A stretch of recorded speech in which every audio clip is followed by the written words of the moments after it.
So welcome everybody, thank you for joining us today. Delighted to have Stuart Poole here again for our second webinar, exploring his fantastic work over in Tanzania on the Moyo Gems project. Just as a way of background, my name's Faye Cannings. I'm the founder of a company called Pact. It's an online platform for jewellery and accessories with an ethical focus. So the designers I work with, they're very conscious about the way they make and the supply chains that they work with, and work in a range of ways to ensure that they have a responsible approach to making. So that includes using sustainable and recyclable materials, working with fair trade suppliers and fantastic organisations like 1948, and then in some cases also working with communities either here or in the developing world to put back into communities and work with local artisans or empower local people around their various trades and businesses. So yeah, Pact has been going a couple of years now, and I trade online as well as through a variety of pop-up shops. And I've been working over the years with people like Stuart to put together these sorts of events and webinars to kind of educate and inspire and sort of support people on this journey around sort of ethical sourcing. So yeah, great Stuart's here and to see so many of you on the have joined today. Obviously the Moyo Gems project, we'll hear more about it, but for me it's just a fantastic opportunity to bring out the work of these fantastic sort of female miners and small businesses over in Tanzania, and obviously the work that Stuart does is really important in ensuring that the right sort of conditions are in place to ensure that the activities are carried out safely, and the local miners have all the resource they need to sort of to make the most of the opportunities over there. So I'll hand over to Stuart now, and obviously he'll be telling you more. Just in the way of housekeeping, if you would like to ask questions, we have a chat function, so please do ask the questions as we go along that way, and we'll cover them at the end. And obviously there will be opportunity to ask them live at the end as well. So thanks again for joining, and thanks to Stuart, and I'll hand over to you. Great, thank you very much, Ray, for that introduction. Let me just share my screen and hopefully the technology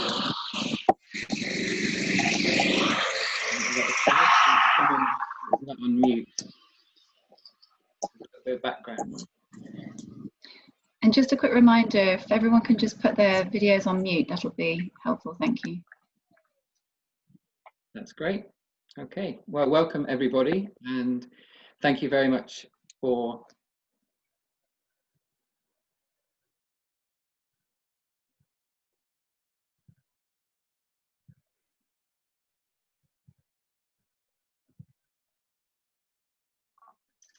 me while I unmute. Can you still hear me? Yeah, that's great. Great, sorry about that. I had a mute message pop up.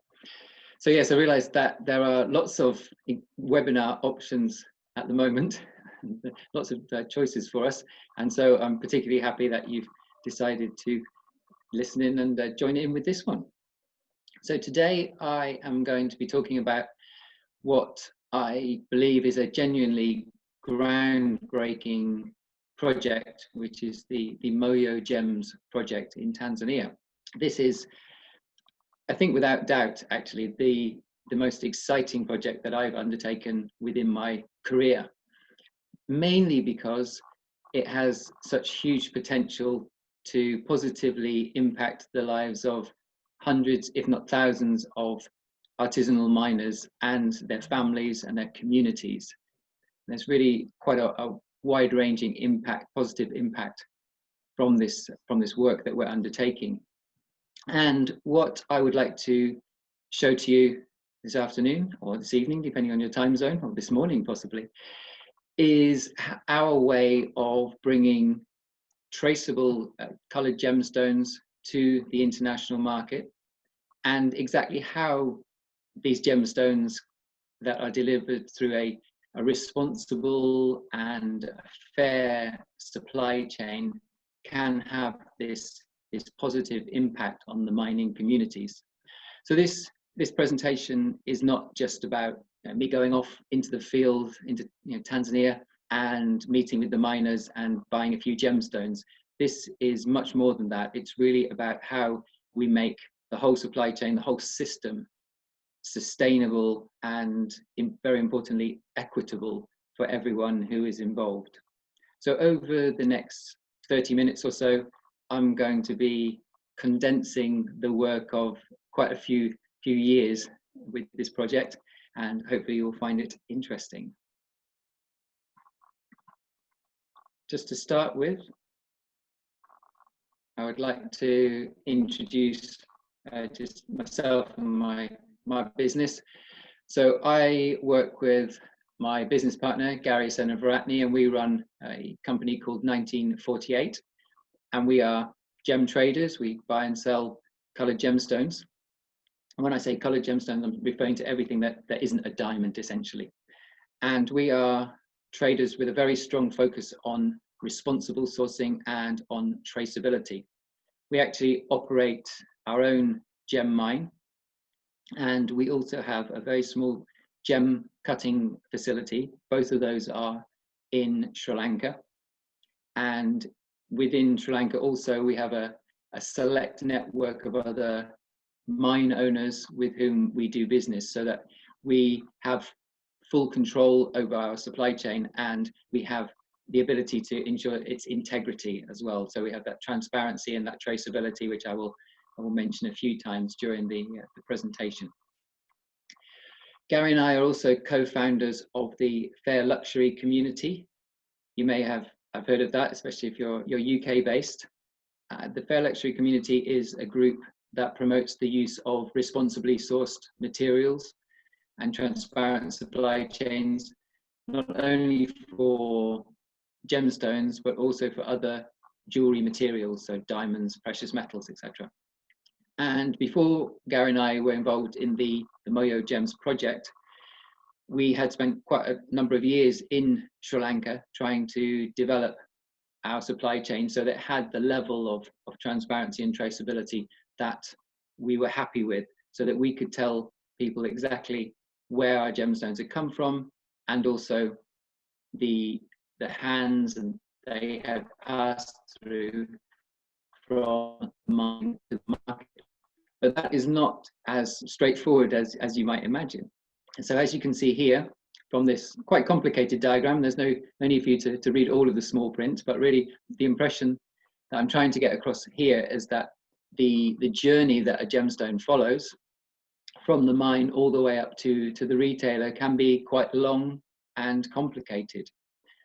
And you can see the different stages here. And today we will be looking at those parts of the supply chain, which are mainly there on the left-hand side, so that the mining side and the cutting process I'm going to touch on a little bit at the end of the presentation. But you can see the complexity of the gemstones journey within this diagram, and thanks to Susan Eriksson, from whom I borrowed that diagram. Just to give you a few statistics to show the relative percentages of the sources, the different sources where we can find our jewelry materials. You can see here we have some figures for gemstones, gold and diamonds, and whether they come from recycled sources, large medium scale mining, or from what we call artisanal and small scale mining. I'm going to mention that a few times during the presentation. The acronym for that one is ASM, artisanal small scale mining. And for the Moyo project, that is the crucial figure right there, is that 80% approximately of non-diamonds, if you like, so other gemstones, come from this artisanal source. And when we talk about artisanal mining, we are concerning ourselves really with very small, often very low-tech mining operations, quite possibly spread over a large geographical area within a country. And so on top of that complex supply chain that we just saw on the previous slide, we have the challenges of this low-tech environment, if you like. On the flip side of that, so those are the challenges, but on the flip side, we have to remember also that whilst engaging with these small scale operations is very challenging, artisanal mining provides an employment opportunity for millions of people around the world. So it's absolutely essential in many areas for job opportunities, for creating local economies, and for providing livelihoods. And in the case of the Moyo project, as we're going to see in the following slides, is that for Moyo, it's also essential in terms of creating gender balance and female empowerment.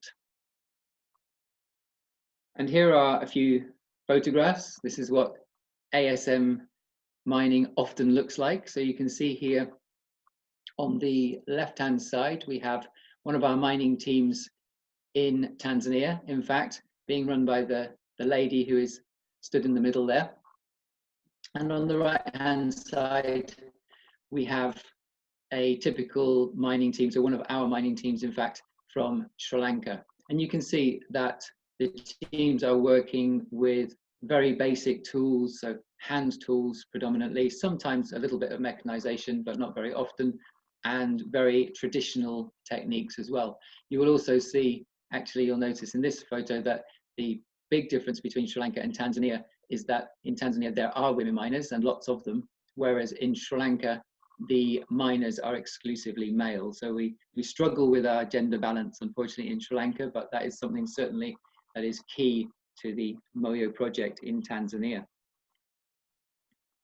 And the mine sites themselves look equally basic. As I say, they are with minimal components of technology and mechanization, even in Sri Lanka. So the photographs there you can see on the left-hand side are of a Sri Lankan mine, and Sri Lanka is often regarded as one of the best practice, if not the best practice, for ASM mining. But even there, the mining is very basic, very manual, very labor intensive. And you can see that there's a man-powered winch being used there to extract the gravel from the mine. And you can see the shaft mine construction in the center photograph, which is solid. It's certainly a very stable construction, but again, it's using very basic tools and materials. Quite often in these environments, especially in larger countries, as I mentioned before, the larger geographic areas, is a challenge to even have reliable water supplies and certainly to have any power supplies at a mining site. So this, I hope, gives you a flavor of the type of environment in which we're working for Moyo Gems. And the picture there on the right is from Tanzania, so you can see the distinctive red soil of the Tanzanian environment. And if anything, you can see that it's an even more basic mine, literally just a hole in the ground without any supporting features that you see in the Sri Lankan mine. So we're working in fairly basic and rudimentary mining environments. So moving on to the project itself, I'd like to give you an overview of who's involved in the project and their respective roles. As I say, having worked on our own essentially as 1948 in Sri Lanka for a number of different years, working on the different aspects of our supply chain there, we then had an opportunity to collaborate with an organization called Pact. Pact is a large-scale not-for-profit employing thousands of staff in many countries around the world and working on all types of different projects, developing local economies and encouraging social development. And they have a program which is focused on mining. And we were very fortunate enough to be able to partner with them on this particular project in Tanzania. And so Pact provide the resources and the structure so that we can engage with the different organizations that I'm going to describe in the coming slides, actually on the ground in Tanzania. And we knew that really a collaboration, a partnership like this is essential if you want to engage in a large scale project, if you want to make significant changes within an environment, then you need a diverse team. You need lots of different experience and lots of different skills. And so partnering with Pact was a fantastic start for us in terms of this project.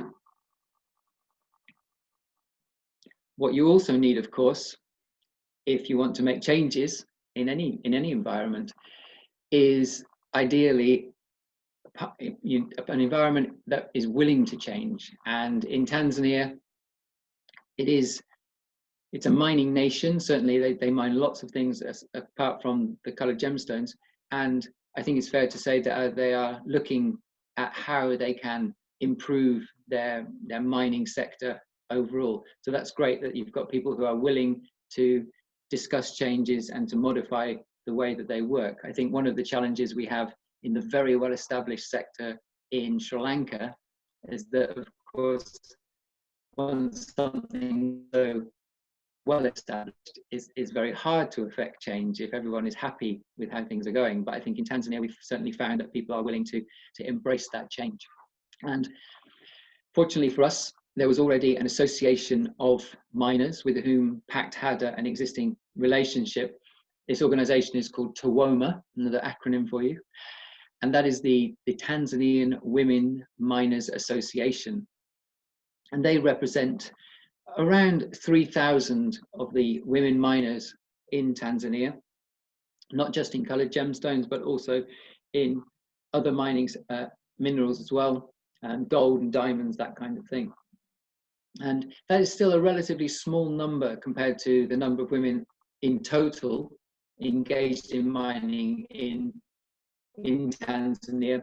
But it's fantastic that in this male-dominated industry, there's actually a recognized association who are looking out for the rights of women in the sector, because traditionally we find that women in the mining sector suffer a lot of disadvantages, and so they often have limited access to training, they have limited access to finance, and of course they are often subject, unfortunately, to gender-based violence at mining sites. So they can have a very grim situation when it comes to getting involved in the mining sector. And so we already had this amazing association working to improve the situation for the women miners. So this was a natural partnership, and one that we were very happy to engage in. And the benefit of being a member of this association for us and for the miners themselves is that they are required to be legal, to be licensed. So that means that they're engaged in the formal mining activity, as opposed to this informal that we see in many countries, unfortunately, and where the miners are marginalized. And again, often for the women miners, they are reduced to the lower earning roles within the sector. And so we've got a really firm foundation on which to build the Moyo Gems project here. And the members of TAWOMA are many and varied. They are from young miners. So on the right hand side here, one of the miners we have dealt with quite a lot is Hadija, and she comes actually from a mining family. So her brothers, her father, they're all involved in mining. So she, I guess, came into mining with quite a lot of background experience, and was able to, she runs her own mine sites, own mining teams. And so she knew pretty much what she was getting into when she entered the industry. Conversely, on the right-hand side there, Mary, she came to mining fairly late in life. She's an independent miner. She had no real skills in mining and very, very little education in general, and took on a mining role because she felt it was the best thing that she could do for her family to have a livelihood and to be able to support them. But she had absolutely zero mining experience when she started. And then one of our possibly our most interesting characters in TAWOMA, in the middle there, Raheli, is one of our Maasai miners who are located in the Tanga region where we're operating this project. And Raheli, believe it or not, is actually 60 years old, and she is a grandmother. And she came, as I say, from the Maasai background. So the Maasai tend to be quite migratory, so they move around a lot with their animals. But she said that the conditions for farming and for raising animals were so poor at a certain stage that she decided to go into mining. So I think in her mid-50s, to support her grandchildren, she actually moved into the mining sector. So we really have quite a diverse cross-section of people that we're dealing with who are all members of TAWOMA. And the first thing that we started with for the project is the educational side. And so Pact and GIA, actually prior to myself joining the project, had this educational program which was championed by a gentleman called Robert Weldon. Some of you may have heard of him. He's a member of the GIA. And the objective of the program was to enable the miners to identify the gemstones that they were mining, and also, very importantly, to value those gemstones, so that they weren't just coming to their brokers, the local dealers, with a big bag of gemstones all mixed together, really no concept of whether they were valuable or not. And this was an incredible program that was put together. Various sessions were held for the miners, and it was completely funded by the GIA, the Gemmological Institute of America. And they provided the training to the miners at no cost, and gave them a real insight into the value of those materials, probably for many miners for the first time. And this is there's a picture of Robert, one of the miners. And they produced this amazing booklet in Swahili, a very visual, very pictorial booklet that showed the different materials and gave the miners instruction in different techniques, basic techniques, as to how they could tell different gemstones apart, because of course when gemstones come out of the ground, some of them look very similar, and it's not necessarily straightforward to be able to value them properly.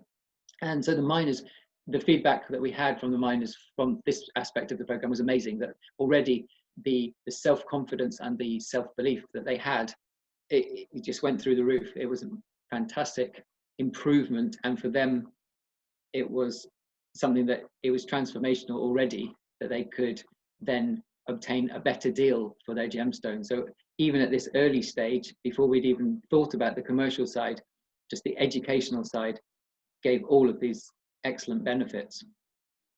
And if you Google for this project through GIA, you'll be able to see a few videos on YouTube that will give you a bit more insight into that aspect. We also, through Pact, so this lady with the short dark hair is Cristina Viegas, who is the director of the Mines to Market program for Pact. And through Pact, we also engaged in health and safety training for the miners. So we moved away from the actual gemstone training into how we could empower the miners to mine more safely. As you saw earlier, they're mining in very basic conditions, very dangerous conditions. And so we were able to assess some of the needs by going out into the field, and then to provide some training for them so that they could mine in greater safety.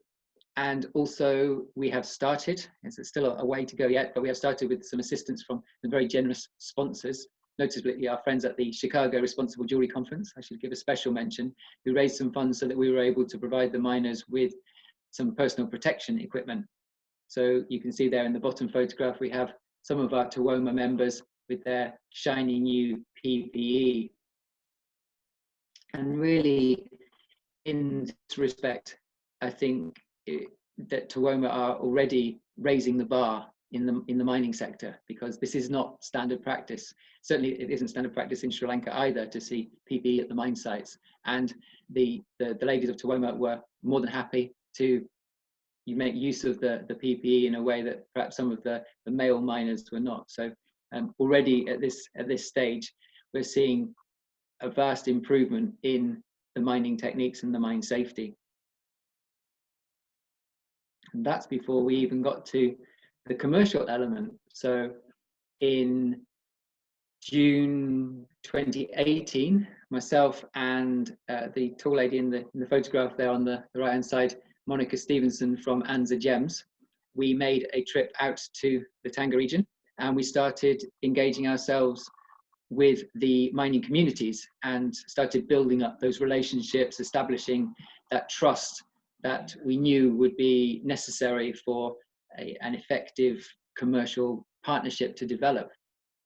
And we went out into the field, we understood a lot more about the mining communities and the mining operations, and we were really at that stage preparing the ground for the upcoming and subsequent trading events that we've called the Moyo Market Days. So that's where and you'll see in the slides shortly about those, is that where we actually buy from the miners. But this stage in advance of any money changing hands, if you like, is essential, because the miners, they had to get to know us, we had to get to know them, and we had to start feeling comfortable with each other, that we felt we could have an open and honest trading relationship. I should also mention here in the right hand photograph, the lady with Monica is Sama Kundi. She's the Secretary General of TAWOMA, and she accompanied us on many of the mine visits and has been absolutely essential in the project, also in helping it to run smoothly. And of course, as you would probably expect, we also need to have some government involvement. So what we have here is a poster which is actually advertising one of our market days, the first market day in fact, with a picture of the regional governor there, who we wanted to obviously have on side. It's beneficial for many reasons to make sure that any objectives that you have for projects are in alignment to a certain extent with the local government. And whilst as Moyo Gems we have done our best to maintain our independence, shall I say, and be neutral in terms of the politics, it's obviously, as I say, beneficial if you can make the local government officials look good whilst you are also doing some good. And you can see here on the left hand side we have Eunice Ngeri, who's the chairperson for TAWOMA, actually standing on stage with a lot of the local dignitaries at our opening ceremony for the first market day.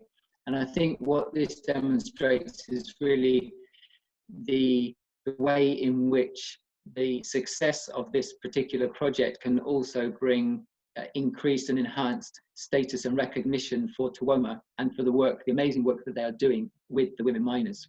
And so to see Eunice up there on stage giving the introductory speech was quite a moment, I would say.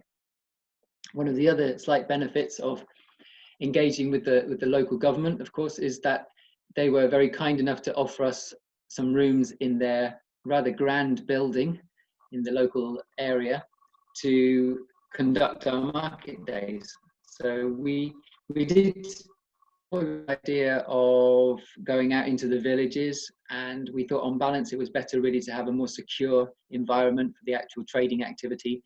And so we took up the offer from the government and used a few rooms in their building. And it meant that we had slightly more reliable access to things like power, lighting, as I said, security. There's also a bank on site. So there were lots of advantages of having this more centralized location. And also it's a neutral venue, so we weren't showing favoritism to any one particular community. So we have all these different components now in place. So we've had the educational part, we've had the commercial part, we've got the governmental part aligned.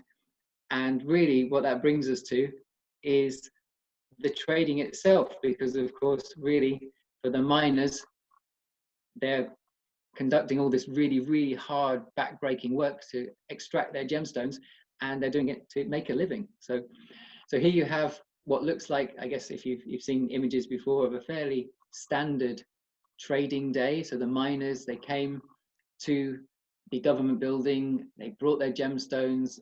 I was sat there with Monica and our exporter there in the middle on the left-hand photograph, Jamal. He's legally required to be there as our exporter.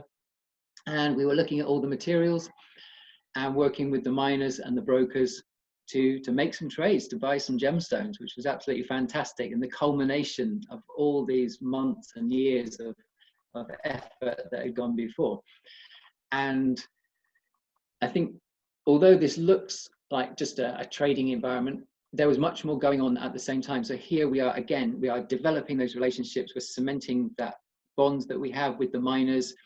We are certainly offering them fair prices for their materials, that they are, you know, they've given us feedback that they were very happy with the types of prices that we were giving them.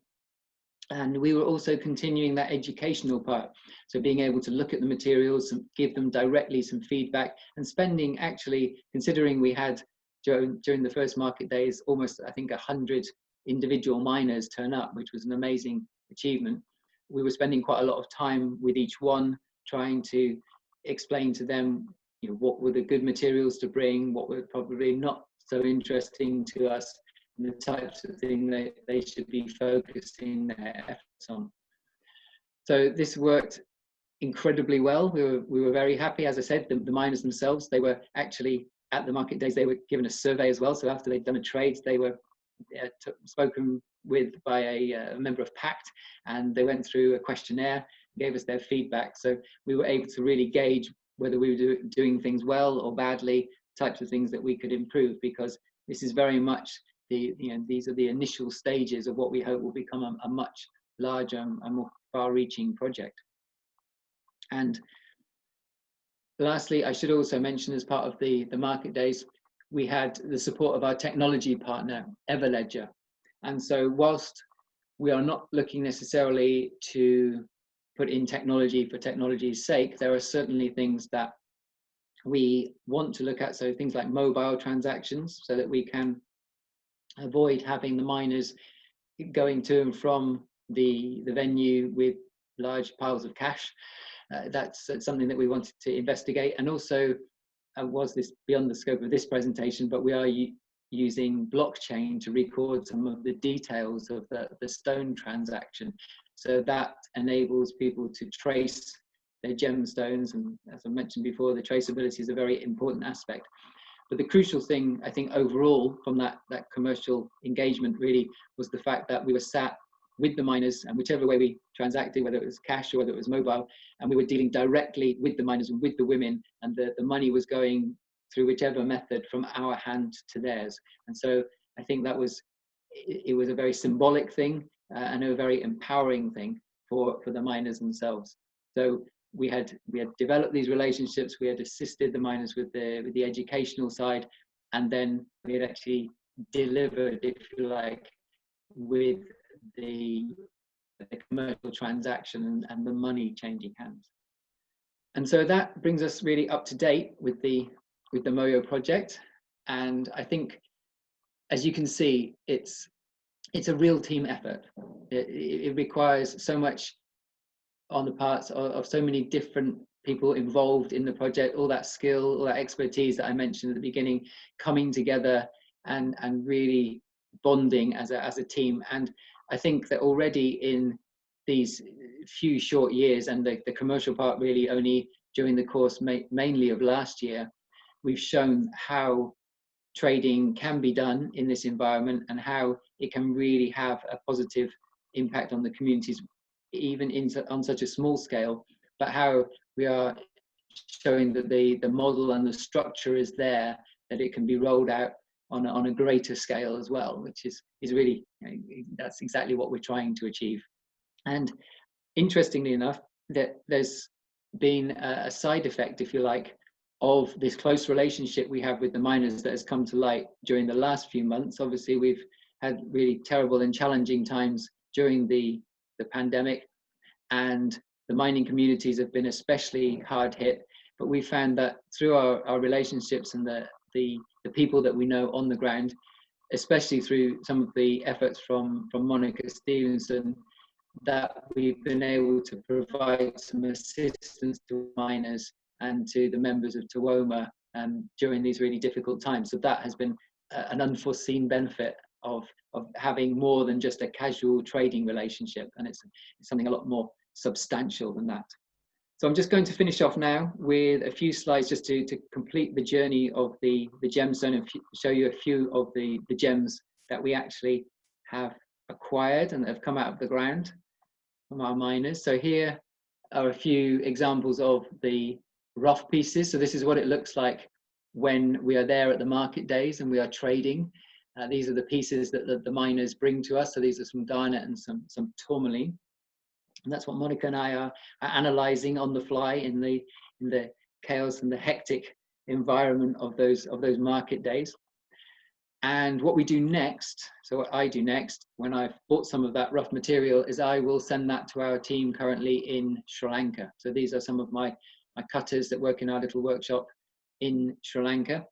And this is for a couple of reasons.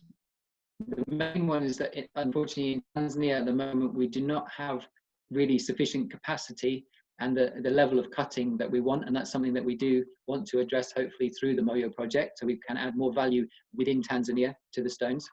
But at the moment, for the transparency and for the traceability that I've mentioned a few times, we ship them to Sri Lanka so that I can trace them all the way through that stage of the process. They're cut by our guys there before being shipped onwards to myself for sale. And so we are able to track and trace the stones all the way through. And once our cutters have worked their magic, this is what they look like. So you can see here some of those garnet that have been cut and a tourmaline there.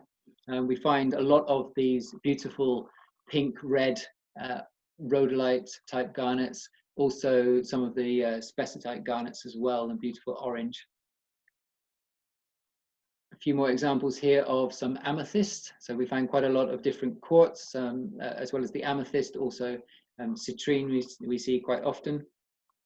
And if we're really lucky, we also see a few of these beautiful crystal shapes as well. So you can see here some of the rough citrine, rough amethyst, and in the middle there a beautiful hexagonal corundum. So that's actually some ruby there, some rough ruby. And we occasionally we'll make jewelry, or see our customers make jewelry, sorry, out of rough pieces as well. So those are the end product, if you like, of all this effort that goes in from all of the different parties involved.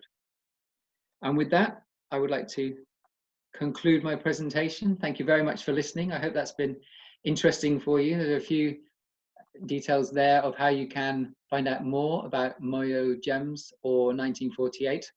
And I should mention, actually, which I didn't previously, that the name Moyo, it comes from the Swahili word, and Moyo actually means heart or spirit. And so we quite often refer to our Moyo gems as gems from the heart. Thanks very much for listening.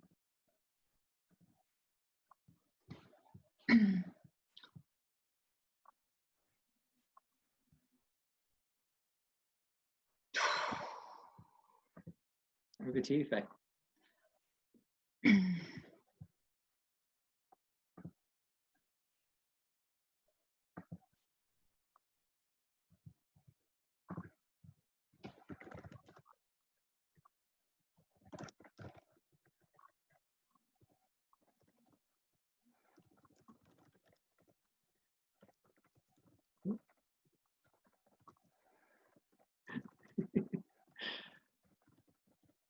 Faye, can you hear me?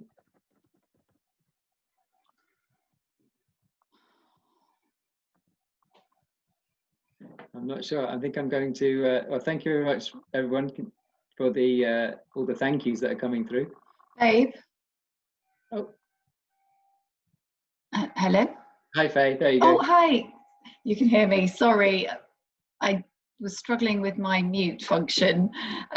Thank you so much, Stuart. That was, as always, it was absolutely fascinating and so inspiring to see that work you're doing, and just proves the power and the impact from, you know, working in partnership and actually providing these projects on the ground.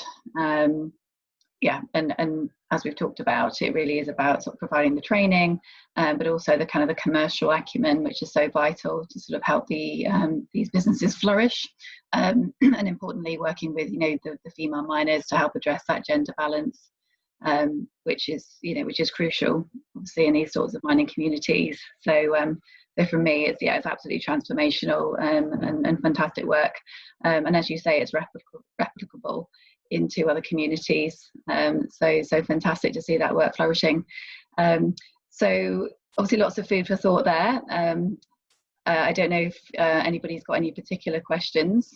I know we've had some comments come in, so I will just take a look at those now. Yes, I'm just looking at the chat now. Thank you for the input from Monica and revealing a little bit about behind the scenes. Yes, even though we had the grand government building, we did lose power for a little while, which made the trading even more challenging because our tiny little wall fan stopped working, and so we were in high temperatures with lots of people in a small room, and yeah, that was quite a warm few hours before we got the power back there. And thank you also, Monica, for sharing the details of Gem Legacy and mentioning that aspect of it. So I see there's a question here around where people can actually purchase the gems from. So do you want to talk a bit about your platform and where can we buy these gems? So if you go to our website, which is on the screen, so it was on the screen before, 1948.com, we have a special section for Moyo gemstones. And so you can see our current availability there. And you're also able to contact, as I mentioned, Anza Gems as well. So we are the two trading partners for the project currently. Excellent. Interesting comment from Poppy Porter. It seems shortening the supply chain is a benefit to miners, cutters and jewellers. Would you say that's quite a key point in terms of, you know, the sort of the direct transaction that you're able to facilitate between the miners directly to the sellers? Yes, that is a really important point, and it's something that I didn't really elaborate on too much during the presentation just because of the time constraints. But as I said, the fact that we are dealing directly with the miners is very significant. Although there is, they have one broker who represents, and that's a legal requirement. And that broker is actually someone they've chosen themselves. So the miners select their own brokers. So those are people that are particularly trusted by the members of TAWOMA. And those guys actually they add quite a bit of value, and they are helping the miners sort the material. They help with the negotiation. You can imagine that some of our miners are not very skilled at negotiating. It's quite an alien concept for them to come into the room, sit down, sit opposite Monica and myself, and then say, okay, well, this is what I want for my gemstones. Whereas the brokers have a bit more experience of that. So they're adding quite a bit of value. But there are typically in a supply chain, there are a number of brokers, many of whom don't add so much value, I think it's fair to say. And they are still all too willing to take their cut, which of course means that that's a reduced income for the miner themselves. And so it is a benefit that if we can keep that supply chain short, then the people doing most of the work will get most of the reward, and a fair reward. And so that's what we're trying to do. We're not in the business of preventing people from having a livelihood, but I think that the reward in the supply chain has to be relative to what you're adding and the value that you're adding. And I think that's not always the case in the traditional supply chain, certainly for coloured gemstones. So yeah, it is important to keep it short, but it's also important not to be too disruptive because everyone has to make a living. So another question here from Jackie. With any rebalancing of a market, someone has to lose an existing dominance for things to become more equitable. Are TAWOMA experiencing any resentment from existing participants? From existing participants, I'm not sure if that means in the project or all of the people involved, all of the miners involved in the Moyo project are members of TAWOMA. So I guess if you mean in the local market in general of the coloured gemstone market there in the region, not to my knowledge is the answer I would give. That I don't think that we've seen any particular negative sentiment. I think that we have tried to be as inclusive as possible within the scope of the pilot scale of the program. And so, for example, with the brokers, we were very open about what we were doing. Monica and I went and we had some meetings with the local brokers, and we said, this is the type of thing we're doing. This is how we're engaging with the government in line with what they're trying to achieve with the coloured gemstone trading in your region. And these are the things that we would like to see if people want to be involved. Things like you have to have a license and you have to be a legal broker, for example, things like that. So it wasn't anything onerous. It was, and so we were trying to include as many people as possible. And some people took us up on that, and others didn't. They chose not to. So, and obviously they're entitled to make that decision either way. That's no problem at all. So I don't think that there's been any negative feedback so far. Right, yeah, just noticed another comment around male miners. Is there competition from that angle? And Right. you know, could it be deemed that maybe male miners are not feeling they're being looked after in the same way or getting the same support? Oh yeah, oddly enough, I didn't mention this either, and I probably should have done, is that although TAWOMA is a mining association predominantly for women, it is possible for a male miner to be a member of TAWOMA. Although we have it on good faith from SALMA that the male miners, they're not allowed to actually vote on anything, so they don't guide the association in any way, but they can be a member of TAWOMA. So we have had male miners as well take advantage of some of our training opportunities and things like that, and we do have male miners also come to the market days. So again, we're trying to achieve gender balance. We're not trying to skew in any direction either way.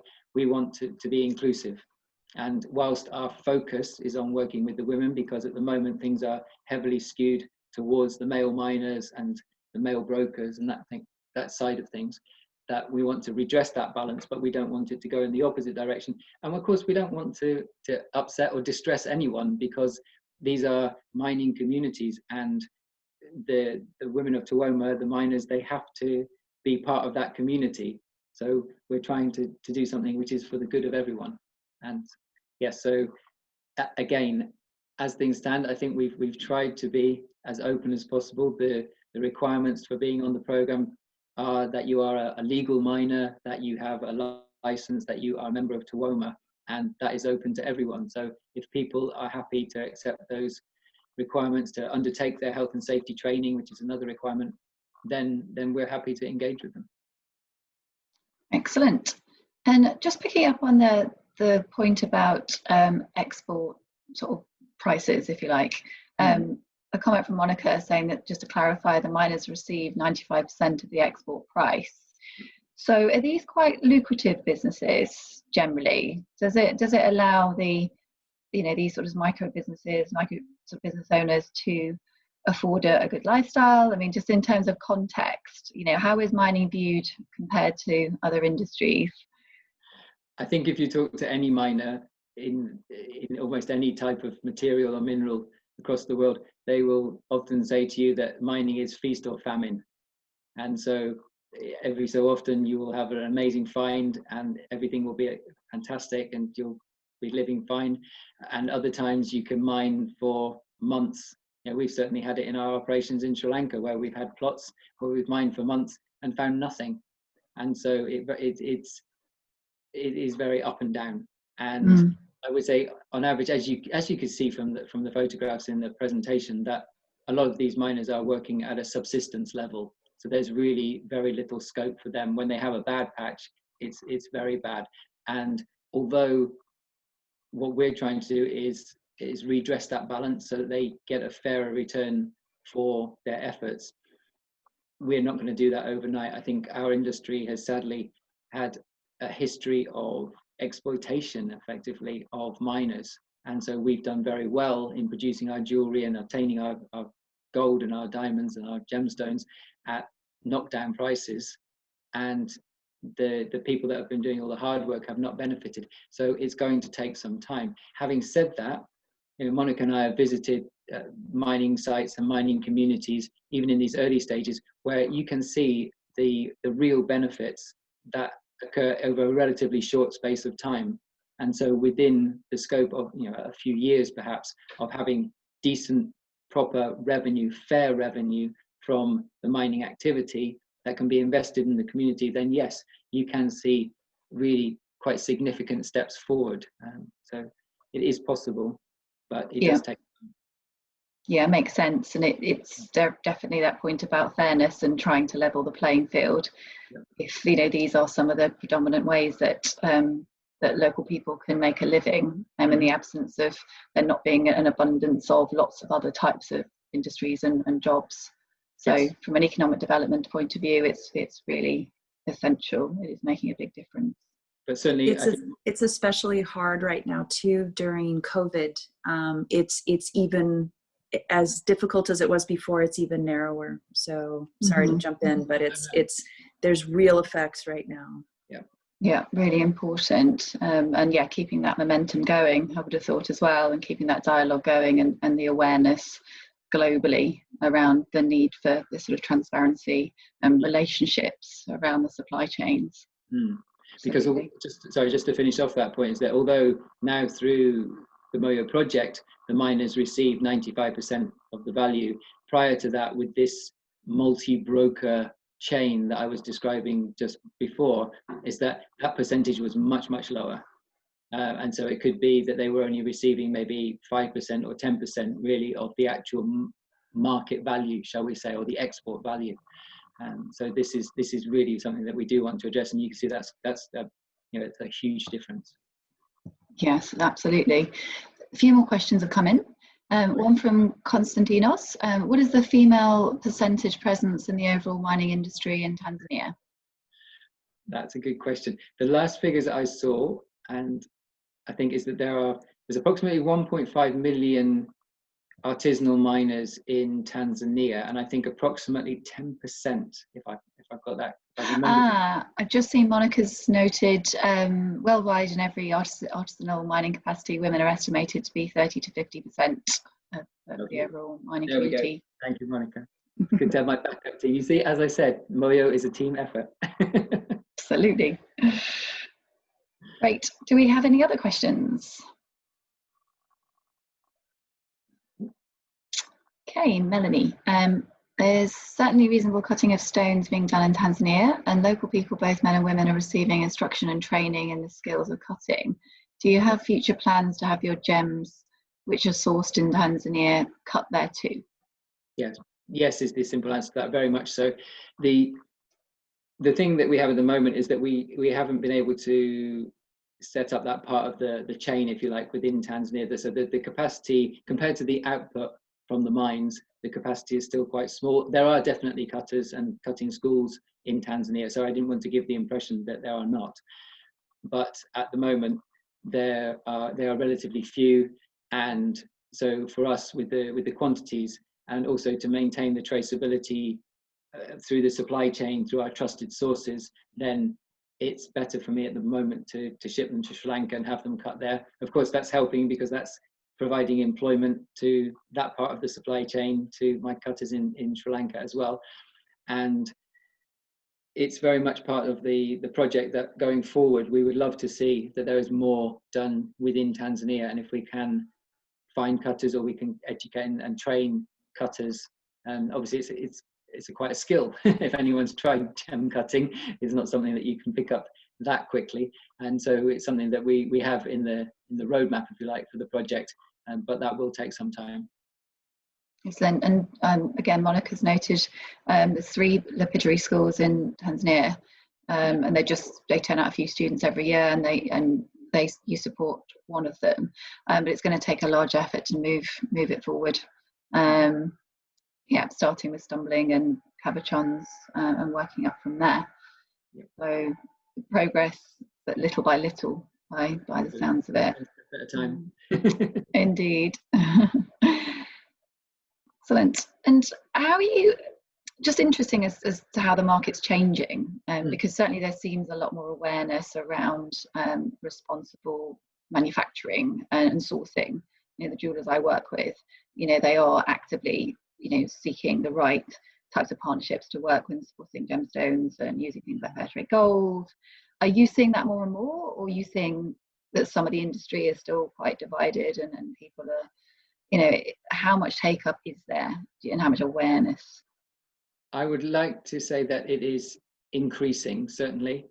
Monica and I were part of the first ethical gem fair in Tucson in February back when all those years ago when we were still allowed to travel. We had our first ethical gem fair there, and we had, over the course of a few days, a few hundred people who made a special effort to come and find us, along with a number of like-minded gem traders in our venue. And I think we were really pleasantly surprised that we had such engagement from the community. Having said that, there is still a long way to go, and we have plenty. There are plenty of organisations and people within our sector which we still need to convince, unfortunately.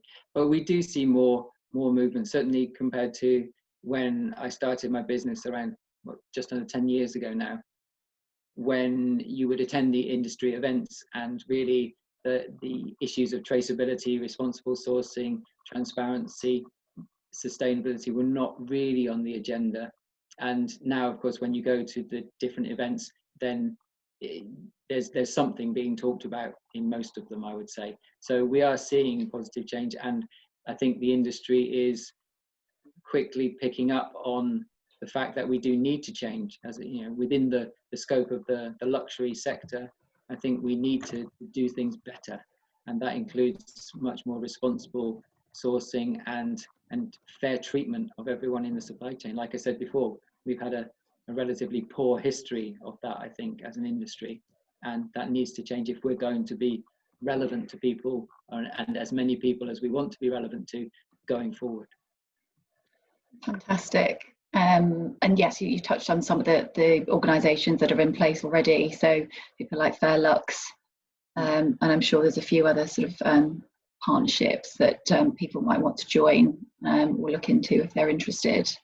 Yeah, I should probably mention the main organisations are Ethical Metalsmiths, which are predominantly US, but also with global representation, which Monica is the new president. And also the Jewelry Industry Summit is another organisation, US based, that promotes these kind of topics. And I already mentioned during the presentation the Chicago Responsible Jewelry Conference and Susan Wheeler. And there are a number of other conferences and events now popping up around the world, and we're trying to keep those working together in unison as much as we can, and be greater than the sum of our parts, as it were, to push this topic and push this agenda forward. Fantastic. And yeah, I think we're through sort of on that journey, and now it's time to really push it, and there's certainly, I think, the appetite in the air, which is just really encouraging. One last question. What's the main stumbling block you come across when trying to convert potential buyers? It's an interesting phrase of using the word convert. I think, so when I started in 1948, I decided that although I had a particular way that I wanted to do business, I was not trying to be too much of a person to stand on the soapbox, as it were. And so whilst you will see me doing these kind of events and talking about these topics at the least provocation, when people come to us to buy a gemstone, although I love it when they are interested in the story and the background, and to be fair, most of our customers are, if they're not, then that's their decision. And so I don't try and convert as such in that respect. If people are interested, then I'll talk to them all day about it. But if they're not, then I just like them to look at the gemstones, and I know that if they choose to spend some money with us, then that money is going to do something positive. So I'm happy with that. I don't need every single person that we trade with to believe in the things that I believe in. Fantastic. Okay, questions still coming in, but let's keep going. Why not, if everyone's still keen. In terms of sustainability, what is the environmental impact of the mines? Are there programs for the rehabilitation of the land when a site closes?